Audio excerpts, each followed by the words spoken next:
ہمیشہ اپنے کو بے کمال، اب بے کمال جو ہوگا، جس شاخ میں پھل نہیں ہوتا ہے وہ آسمان ہی میں سوراخ کرنے کے لیے سر اٹھائے رہتی، اور جس شاخ پر بے حساب پھل ہوتا ہے وہ زمین کی طرف جھک جاتی ہے۔ نہت شاخ پر میوہ سر بر زمین، جو پھل سے لدی ہوئی شاخ ہوتی ہے اس کا سر آسمان کی طرف نہیں ہوتا، زمین کی طرف ہوتا۔ اپنی بڑائی، اپنی خود ستائی، یہ شیطانی عمل۔ تو عرض یہ کر رہا تھا کہ اس زمانے میں تو علماء بہت سادہ متواضع ہوا کرتے تھے۔ پادری صاحب کو تو ایک دکاندار ہی نے ٹھکانے لگا دیا، لیکن ایک تاثر لوگوں پر ضرور قائم تھا۔ ایک عامی آدمی ہے، اس نے ایک مثال سے جواب دے دیا، کوئی علمی جواب تو دیا نہیں، کوئی کتابی جواب تو دیا نہیں۔ سبزی فروش تھا، ترازو بٹخرے سے ایک جواب اس کے دماغ میں آیا، دے دیا، یہ تو پٹان صاف ہوا، کوئی قاعدے کا بھی جواب ہونا چاہیے۔ تو سبزی فروش نیچے اترتے ہوئے کہتا ہے کہ پادری صاحب آپ کے لیے تو ہم ہی کافی تھے، لیکن اس مدرسے میں پڑھے لکھے لوگ بھی تو بہت سے آئے ہوئے ہوں گے، سمجھدار لوگ بھی تو ہوں گے، آپ کے لیے نہیں، ان پڑھے لکھے لوگوں کی تسلی کے لیے اب ہم اپنے عالم صاحب کو زحمت دیتے ہیں کہ وہ جواب دیں عالمانہ۔ اب مولانا صاحب اسٹیج پر آئے، آپ کو عالمانہ جواب دینا تھا۔ انہوں نے کہا پادری صاحب یہ بتائیے اللہ کے کئے بیٹا؟ اب پادری صاحب بول ہی نہیں رہے، اس لیے کہ عیسیٰ علیہ السلام کو اللہ کا بیٹا مانتے۔ تو پادری صاحب نے جھک مار کر کہا کہ ایک بیٹا۔ کہا کہ اچھا اللہ کی عمر کتنی ہے؟ 100 سال کا ہے، 500 سال کا ہے، کتنے سال کا خدا ہے؟ اب پادری صاحب بیچارے اللہ کی عمر کیا متعین کریں؟ اچھا آدم علیہ السلام سے پہلے اللہ تھے کہ نہیں؟ کہاں تھے؟ کہا عیسیٰ علیہ السلام کے بعد اللہ ہے کہ نہیں؟ کہاں ہے؟ تب پوری عمر میں ایک ہی بیٹا اللہ نے پیدا کیا، اس سے تو کہیں تگڑے ہم ہی ہیں کہ 5 بیٹوں کے بعد ہم ہیں۔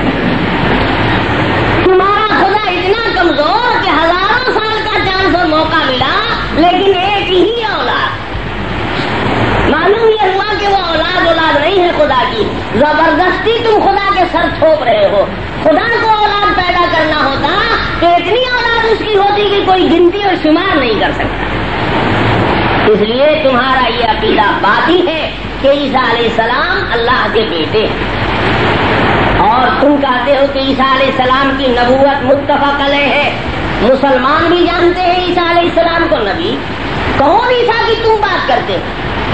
اس مجمع میں بہت سے عیسیٰ اور موسیٰ آئے ہوئے ہیں، بولو بھائی تم میں سے کسی کا نام عیسیٰ اور موسیٰ ہے کہ نہیں؟ تو 50 آدمی نے ہاتھ اٹھا دیا۔ کہا بولیے ان میں سے کون عیسیٰ کی نبوت کو آپ کہہ رہے ہیں؟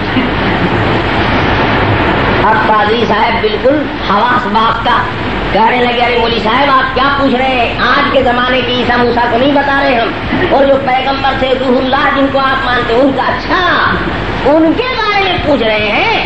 تو ہم اگر عیسیٰ کو نبی مانتے تو جتنے عیسیٰ تھے سب کو نبی مان لیتے۔ ہم نے عیسیٰ کو نہیں جانا کون عیسیٰ کون کیا ہے، ہم کو تو ہمارے آقا جناب محمد رسول اللہ صلی اللہ علیہ وسلم نے بتایا کہ یہ عیسیٰ ہے روح اللہ۔ تو عیسیٰ پر ایمان ہم نے نہیں لایا، ہم نے تو اپنے نبی کے قول پر ایمان لایا۔ ہمارے نبی کی ہر بات ہمارے نزدیک مسلم ہے، اس لیے عیسیٰ کی نبوت مسلم ہے، ورنہ عیسیٰ اور موسیٰ بہت گھوم رہے ہیں، ہم نبی نہیں مانتے۔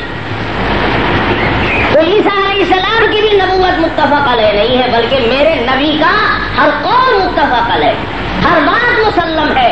ہم نے عیسیٰ علیہ السلام کو اپنے نبی کی زبان سے جانا، اللہ کی کتاب سے جانا، تو حقیقت میں ہم نے ایمان اپنے نبی پر اور اللہ کی کتاب پر لائے۔ اور آپ کہتے ہیں کہ محمد صلی اللہ علیہ وسلم زمین کے نیچے ہیں، ان کا مدار سب کو معلوم ہے، اور عیسیٰ علیہ السلام آسمان پر ہے۔ تو آپ آئے ہیں یورپ سے تو 7 سمندر ٹپ کر انڈیا میں آپ داخل ہوئے، آپ سمندروں سے سفر کر کے آئے ہیں۔ سمندر سے جب آپ گزر رہے تھے تو پانی کی سطح پر بلبلا دیکھا تھا کہ نہیں؟ بتائیے تو بلبلا کدھر ہوتا ہے؟ اوپر کے نیچے؟ پانی کے نیچے ہوتا ہے نا، 100 فیٹ اوپر ہوتا ہے۔ اور آپ یہ بتائیے کہ موتی کہاں پیدا ہوتا ہے؟ کہاں سمندر میں؟ کہاں وہ بلبلے کے سائڈ ہی میں بغل میں ہوتا ہوگا؟ کہا نہیں، وہ سیپ میں رکھا جاتا ہے اور بالکل بوکس قسم کا مال کہاں رکھا جاتا ہے؟ اوپر رکھا جاتا ہے۔ سنا ہے کہ آپ مصرع پڑھتے ہیں فلک پر حضرت عیسیٰ محمد سر بسر نیچے، تو ایک ہی مصرے کا شعر نہیں ہوتا ہے، اس میں ایک مصرع اور ملائیے، یہ دریا ہے نبوت کا، حباب اوپر گوہر نیچے، فلک پر حضرت عیسیٰ محمد سر بسر نیچے۔ عالم نے عالمانہ جواب دیا۔ بات تو کہیں سے کہیں نکل گئی۔ میں یاد کر رہا تھا کہ اس قرآن مقدس کی حفاظت کا ذمہ اللہ نے خود لیا اور باقی ساری آسمانی کتابوں کی حفاظت کی ذمہ داری قوموں پر ڈال۔ کوئی اس دنیا میں ایسا نہیں ہے جو اللہ کی کتاب کو خود برد کر دے، اس میں تحریف کر دے، اس شریعت میں ملاوٹ کر دے اور اس ملاوٹ کو سارے مسلمان خاموشی سے قبول کر لیں، امت مسلمہ اس کو ہضم کر جائے۔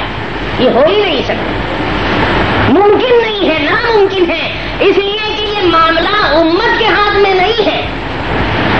ان کی حفاظت میں ہوتا تو امتوں میں جس طرح بگاڑ آتا رہتا ہے اپنی غرض کے لیے، اپنا مطلب نکالنے کے لیے اور کسی کی حمایت اور کسی کا سائڈ لینے کے لیے زمین فروش اور دین فروش ہمیشہ پیدا ہوتے رہے، اور اس امت میں بھی پیدا ہوئے اور ہیں، تو ان کے حوالے اگر کر دیا جاتا تو یہ بھی ضائع ہو جاتا۔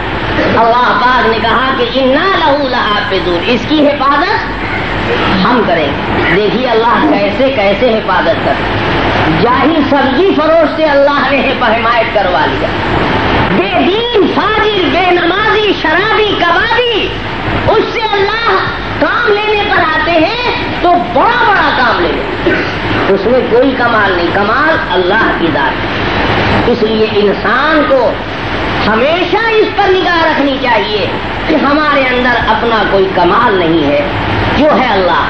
ہاں اللہ تعالیٰ اپنا کمال کسی کے ہاتھ پر ظاہر کر دے تو جس کے ہاتھ پر چاہتے وہ ظاہر کر دیتے، مگر ایک ہاتھ کو اللہ نے چن لیا تو گویا اللہ نے اس ہاتھ کو پسند کیا، وہ پسند آ گیا اللہ کو، اس کو اپنا لیا۔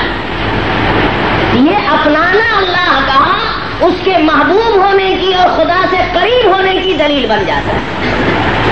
اس ہاتھ میں کچھ بھی نہیں ہے، وہ ہاتھ تو ویسے ہی ہے جیسے سب کے ہاتھ، اللہ جس ہاتھ سے چاہتا کام لے لے اور لیتا ہے۔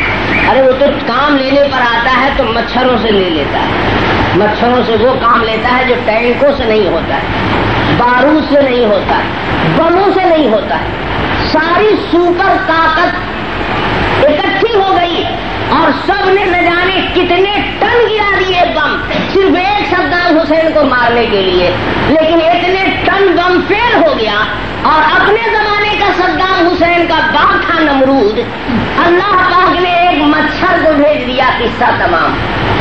اتنے ہزار ٹن جہاں ناکام ہو جائیں، اللہ کام لینا چاہے تو اتنے ہزار ٹن سے زیادہ بڑا کام مچھر سے لے لے۔ کتنے پہلوان عرب کے سورما اکٹھے ہو گئے تھے سرور کائنات جناب محمد الرسول اللہ صلی اللہ علیہ وسلم کو مٹانے کے، ہر قبیلے کے جوان نوجوان تلواریں سوتے ہوئے اور اللہ کے حبیب صلی اللہ علیہ وسلم کے کاشان نبوت کا محاصرہ کی، ختم کر دیا جائے گا، نابود کیا جائے گا، اور اللہ نے حکم دے دیا ہے کہ آج ہی رات میں آپ کو نکل بھی جانا ہے۔ اب سوچئے چاروں طرف سے حصار ہے مسلح جوانوں کا، اور اسی کے بیچ سے رسول پاک صلی اللہ علیہ وسلم کو نکلنا، کوئی نکل سکتا تھا؟ سب سو رہے تھے، سو نہیں رہے تھے، سب جاگ رہے۔ اللہ نے کہا آپ کو ہم نکالیں گے اپنی حفاظت، یہ تلواریں بے نیام ہیں اور آنکھیں کھلی ہیں، اسی طرح سے تلوار سوتی کی سوتی رہ جائے گی اور آنکھ پھٹی کی پھٹی رہ جائے گی، اور ان کے بیچ سے ہم آپ کو بیدار نکالیں۔ آپ ایک مٹھی خاک ہاتھ میں لے کر اور پھینک دیجیے ان کی طرف، اور ہم سب کو اندھا بنا دیتے۔ اللہ کے حبیب صلی اللہ علیہ وسلم نے ایک مٹھی خاک لی اور پھینک دیا. سوچو ایک ہاتھ سے کوئی پھینکے گا تو ایک ہی طرف ایک ہی رخ پر نہ جائے گا, چاروں طرف تو نہیں چلا جائے گا. ہاتھ رسول اللہ کا تھا لیکن پھینکنے والا آج اللہ تعالیٰ تھا, نبی نہیں. اس ہاتھ کو اللہ نے چن لیا پھینکنے کے لیے. فعل خدا کا ہے, ہاتھ نبی کا ہے, فعل نبی کا نہیں ہے. اللہ تعالیٰ قرآن مقدس میں فرماتے ہیں وما رمیتا اذ رمیتا ولکن اللہ رما. اس دن جو آپ نے پھینکا تھا ہاتھ سے تو آپ نے تھوڑا ہی پھینکا تھا, وہ تو اللہ نے پھینکا. آپ پھینکتے تو بدر کے میدان میں بھی ایک مٹھی پھینک دیتے, حنین کے موقع پر بھی پھینک دیتے, احد میں خوف کی کڑیاں کیوں چپ گئی, دندان مبارک کیوں شہید ہو گئے. ہاتھ نہیں تھا آپ کے پاس, احد کے میدان میں خاک نہیں تھی. آپ پھینکا کرتے تو جب موقع آتا جب پھینک دیتے اور ہو جاتا, لیکن آپ نہیں پھینکتے ہیں. ہم جب چاہتے ہیں تو آپ کے ہاتھ سے پھینک دیتے ہیں. موجودہ فعل نبی کا نہیں ہوتا ہے, فعل خدا کا ہوتا ہے. کرامت فعل ولی کا نہیں ہوتی, ولی کے ہاتھ پر اللہ کا فعل ہوتا ہے. اس کو بہت سادہ مثال سے سمجھیے. آئینہ آپ لوگوں نے کبھی دیکھا ہے کہ نہیں دیکھا ہے؟ میرا خیال ہے کہ کوئی ایسا اس زمانے میں نہیں ملے گا کہ جو آئینہ نہ دیکھتا. اب تو بیت الخلا میں بھی آئینہ ہی. آئینہ دیکھنا بھی سنت. ہمارے آقا جناب محمد الرسول اللہ صلی اللہ علیہ وسلم 7 یا 9 سامان جو سفر حضر میں ہمیشہ اپنے ساتھ رکھتے تھے, جیسے مسواک ہے, کنگھی ہے, سرما دانی ہے, سفر میں بھی کبھی نہیں چھوڑتے. ان میں سے ایک آئینہ بھی تھا. اور رسول پاک صلی اللہ علیہ وسلم کو ضرورت بھی پیش آتی تھی, اس لیے کہ آپ صلی اللہ علیہ وسلم بڑے بڑے بال رکھتے تھے, زلف رکھتے تھے, سر میں کنگھا کرتے تھے اور بیچ سے مانگ نکالتے تھے. تو مانگ کی سدھ کو دیکھنے کے لیے بھی آئینہ سامنے رکھنا پڑتا تھا. اور اسی لیے آئینہ دیکھنے کے وقت رسول پاک صلی اللہ علیہ وسلم کی سنت پر عمل کرنا چاہیے. حضور پاک صلی اللہ علیہ وسلم کا عمل بھی ہے, قول بھی ہے کہ جب تم آئینے میں اپنی تصویر دیکھو تو دعا پڑھو اللہم حسن خلقی کما حسنت خلقی. اے اللہ جیسے صورت آپ نے بھلی دی ہے ویسے ہی عمل بھی بھلا بنا دیجیے. جیسے ڈھانچہ اچھا دیا ہے آپ نے, آپ چاہتے تھے ایک آنکھ روک لیتے, آپ چاہتے دونوں آنکھ سے اندھا بنا کے بھیج دیتے, لیکن دونوں آنکھ سلامت دی ہے آپ نے. ناک کتنی کھڑی دی ہے, پیشانی کیسی چوڑی دی ہے, دیدہ کتنا آپ نے جاذب بنایا, رخسار اور رنگ کیسا بنایا آپ نے. ہم سے ہزاروں عیب والے لوگ بنائے ہیں آپ نے, ہم کو بے عیب بنایا. جیسے سورج بے داغ بنائی ویسے ہی ہماری سیرت بھی بے داغ. یہ دعا پڑھنا سنت. اب آئینہ جب آپ دیکھتے ہیں تو آئینے میں کیا نظر آتا ہے؟ جو آئینے کے سامنے ہوگا وہی اندر نظر آئے گا. آئینے کے سامنے آدمی ہے تو اندر میں اونٹ نظر آئے گا. بولیے نا, ایسا ہوتا ہے. ارے آئینہ سامنے جس کی ہے اسی کی صورت نظر آئے گی. اب آئینے میں بھی آدمی ہی نظر آ رہا ہے تو کیا واقعی آدمی آئینے میں ڈھکا ہوا ہے؟ آئینہ تو 8.5 فٹ کا ہے, آدمی 6 فٹ کا ہے. یہ 6 فٹ اس میں کیسے ڈھک جائے گا؟ سوال ہی پیدا نہیں ہوتا کہ اندر میں آدمی ہو. اندر میں کوئی جاندار نہیں ہے, اندر میں کوئی با اختیار نہیں ہے, اندر میں کوئی ذی ارادہ نہیں ہے, لیکن وہ ایسا عکس اور پرتو ہے کہ باہر والے کا جو کچھ اختیار ہے وہ اندر والے میں جھلک رہا ہے. اگر باہر والا ایسے دکھا دے تو اندر والا نہیں دکھائے گا, دکھائے گا کہ نہیں دکھائے گا؟ اگر باہر سے تم دکھاؤ تو اندر سے بھی دکھائے گا. تم رسید کرو گے تو ہم بھی رسید کرتے ہیں. اگر باہر سے آپ پیالی اٹھا کر ہونٹوں میں لگائیے, چائے پی رہے ہیں تو اندر والا سائلنٹ ایسے ہی بیٹھا رہے گا. وہ آپ سے کم نواب نہیں ہے, وہ بھی اندر سے شروع. لیکن اندر والے میں واقعی ہاتھ میں حرکت ہے, اندر میں کوئی جاندار ہے. اختیار باہر والے میں ہے, اندر والے میں نہیں ہے, لیکن جھلکتا ہے, دکھائی دیتا ہے اندر والے. انبیاء اور اولیاء اللہ کے کمال کے مظہر ہوتے. آئینہ مظہر ہوتا ہے, محل نہیں ہوتا ہے. آئینے کے اندر آدمی حلول کیا ہوا ہے, ڈھکا ہوا ہے. باہر والا اندر میں حلول کیے ہوئے نہیں, محل نہیں ہے, مظہر ہے, صرف وہ جائے ظہور ہے, وہاں جھلک رہا ہے. انبیاء کے ہاتھ آئینہ ہوتے ہیں, فعل اور انبیاء کے ہاتھ آئی اور اولیاء کے ہاتھ آئینہ ہوتے ہیں پہلے خداوندی کے، وہ مظہر ہوتے ہیں صفات خداوندی کے، محل نہیں ہوتے۔ علم کلام کا بہت دقیق مسئلہ ہم نے آپ کو چٹکی میں سمجھا دیا۔ اتنا شاندار حلوہ آپ کو نہیں ملے گا پورے بمبئی میں، یاد رکھیے۔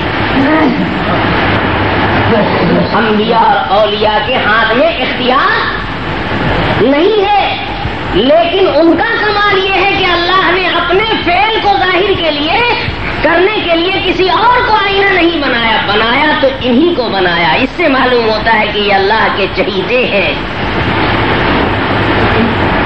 آ گئی بات سمجھ میں؟ اگر ایک بات یہ سمجھ میں آ گئی ہوگی تو انشاءاللہ دوسری بات بھی بہت آسانی سے سمجھ میں آئے گی۔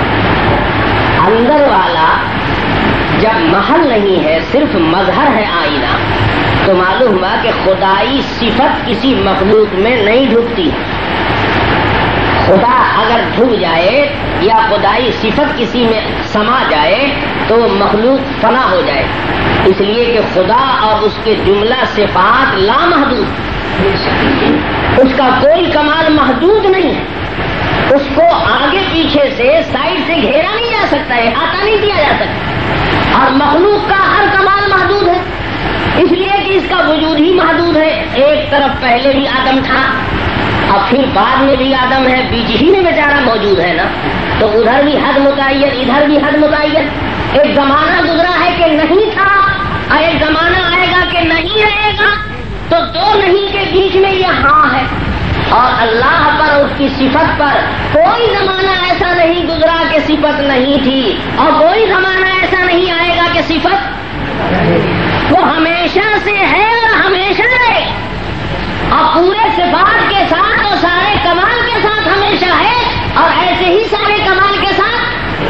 تو لا محدود کو محدود میں سمایا جا سکتا ہے۔ آپ اپنا کرتا ہاتھی کو پہنا دیجئے نا، اس کے بعد تلاش کرتے رہے گا کہ کرتا ہے کہاں، چیچڑا تو ملے گا لیکن کرتا نام کی کوئی چیز۔ اگر خدا یا کی صفت کسی مخلوق میں سما جائے تو وہ تو مخلوق کے زندگی کا آخری دن ہوگا، وہ فنا ہو جائے گا، ختم ہو جائے گا۔ اس لیے کسی مخلوق میں خدا کی کوئی صفت نہیں آتی۔ یہ تو جاہل غیر مسلم لوگ کہتے ہیں کہ اللہ اپنے پیارے بندوں میں روپ دھارن کر لیتا، ان میں ڈھک جاتا، اوتار، یہ حلول ہے۔ خدا کسی مخلوق میں حلول نہیں کرتا، اور کوئی مخلوق خدا کی اور اس کے کسی صفت کی محل نہیں بنتی۔ ہم مسلمانوں کا عقیدہ یہ ہے کہ انبیاء اور اولیاء مظہر بن جاتے ہیں، جائے ظہور بنتے ہیں خدائی صفات اور کمالات کے، اور یہی ان کے مقرب اور اللہ والے ہونے کی دلیل ہے۔ ورنہ اللہ تو ان کا محتاج نہیں، تو وہ تو کسی کے ہاتھ پر دکھا دیتا کرتا، لیکن اسی ہاتھ کو اللہ نے قبول کیا اور چنا اپنے لیے۔ معلوم ہوتا ہے کہ اس ہاتھ سے اللہ کو محبت ہے، معلوم ہوتا ہے کہ یہ ہاتھ اللہ کا مقرب ہے، پسندیدہ ہے، اسی سے ان کی عظمت ظاہر ہوتی۔ یہ بات تو آپ کو آئینے کی مثال سے سمجھ میں آ گئی۔ اور اب ایک بات اور آپ اگر سمجھنا چاہیں، اجازت ہو تو آپ کو سمجھا دوں، اور نہیں تو آخر دعوانا، اور اس کے بعد اچھا موقع ہے تو سمجھ لیجئے، لیکن بہت کڑوا گھوٹ ہے، آنکھ بند کر کے گھٹ سے نکل جائیے۔ آئینے میں اندر میں آدمی تو ہوتا نہیں، وہ جاندار تو ڈھکتا نہیں ہے، تو جو صورت نظر آ رہی ہے، جو آدھا جوارح نظر آ رہے ہیں، وہ باہر والے کا عکس ہے نا، عکس کہیے اس کو، پرتو کہیے اس کو، سایہ کہیے اس کو، جو چاہیے آپ کہہ لیجیے۔ اور رسول اللہ صلی اللہ علیہ وسلم جب باہر ہوتے تھے، آئینہ سامنے ہوتا تھا، تو نبی کا عکس، پرتو اور سایہ ہی تو نظر آتا تھا اندر۔ اب آپ کہیے کہ تھا یہ نہیں تھا، بولیے۔ اس کے باوجود بھی علم کے ایسے ایسے بہادر پہلوان لوگ ہیں، کہتے ہیں کہ تھا ہی نہیں، تو رسول اللہ آئینے کے سامنے ہوتے تھے، اندر میں سایہ ابو جہل کا تھا، اندر میں کوئی اور مخلوق نظر آتی تھی۔ ارے بے وقوف، آئینے میں جو چیز نظر آتی ہے وہ باہر والے کا عکس، پرتو اور سایہ ہی ہوتی ہے۔ وہ امت کتنی بد نصیب ہے جو اپنے نبی کے سائے سے بھی نفرت کرتی ہے۔ بات بہت کڑوی سی تھی لیکن کھوٹنا ہی پڑے گا. کوئی صورت نہیں ہے بھاگنے کی فرار کی. سب جانتے ہیں کہ آئینہ سرور کائنات جناب محمد رسول اللہ صلی اللہ علیہ وسلم دیکھا کرتے تھے اور آئینے میں آپ اپنی مانگوں کو سنوارتے تھے, زلفیں سنوارتے تھے تو اندر میں آپ کا عکس نظر آیا کرتا. دوسروں سے اللہ نے بچایا, سب نے نہیں دیکھا تو اللہ پاک نے سب کی حفاظت کیا. یہ امت پر رحم کیا اللہ نے کہ سارے امتی نہ دیکھیں نبی کا سایہ, اس لیے کہ سارے لوگ اگر دیکھیں گے تو ان کے لیے بہت مصیبت پیدا ہو جائے.